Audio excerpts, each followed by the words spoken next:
1972, the original Halloween film. It was a horror classic. What made you decide to redo it? Did you feel that you could add something to it, or just expand upon the story itself? Well, that was one of those weird situations where I wasn't sitting around thinking about Halloween at all. You know, it was a movie I loved, just like everybody else. And the people who owned the rights to it came to me and they wanted to make it. They hadn't made a sequel or anything in a long, long time. They couldn't figure out what to do with the series. I mean, they basically knew their franchise was dead, and they were pretty bummed because they had seen like Texas Chainsaw Massacre and Dawn of the Dead and other franchises get revived. And they came to me and asked me if I wanted to do it, and I didn't want to make another sequel to another sequel, blah, blah, blah. I said, well, the best thing to do is just start over.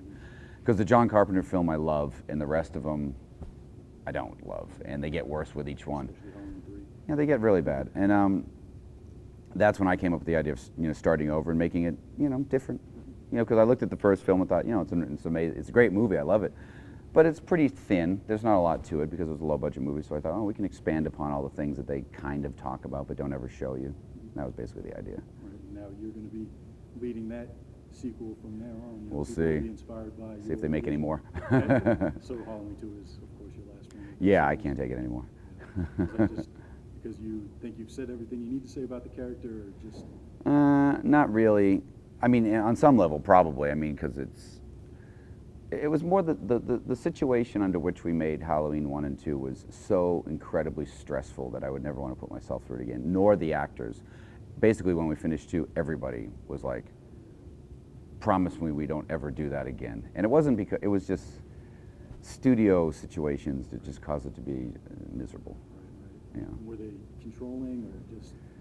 If I told you the stories in exacting detail, you would think I was completely making them up. So I'm not. I'm going to spare you the gory details. I'll give you that, Rob. Your next film, Tyrannosaurus Rex. Not my next film. Not your next film? No. Again, that was another thing that somebody announced that I've been answering questions about for. That's the problem with the internet. It's like about 99% of the information is incorrect. So. Is that something that you will be working on? No, there's no plans. It was a script I wrote that at one time was a movie that I thought I was going to do, and then I'm not.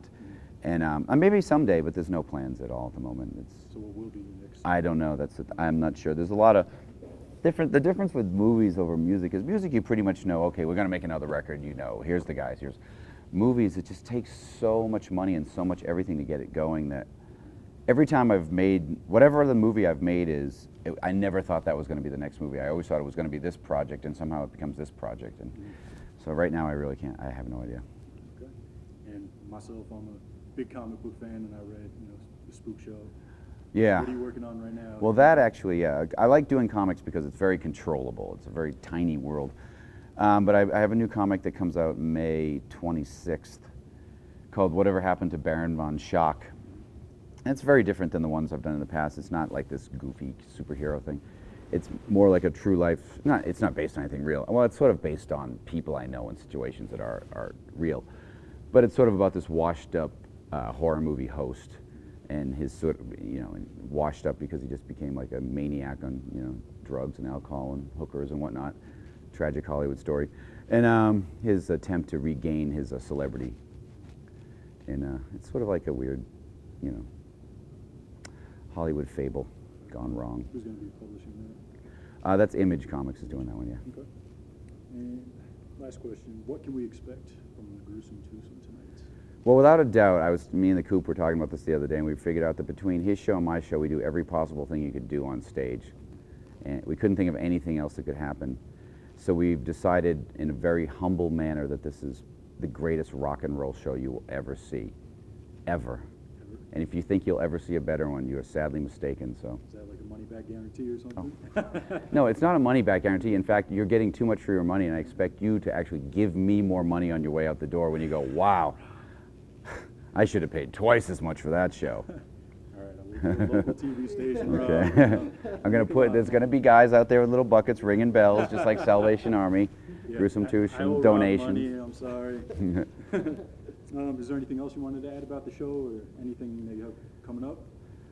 No, I mean, after the Coop tour ends, I'm going to do Mayhem with Korn. That'll go all summer, and then I'm not sure. We'll put together some big crazy thing for the fall, but it's pretty much what we're focused on right now. Okay. And That is all the questions I have for you, sir. Well, those are all the answers I And I have. appreciate it. No problem.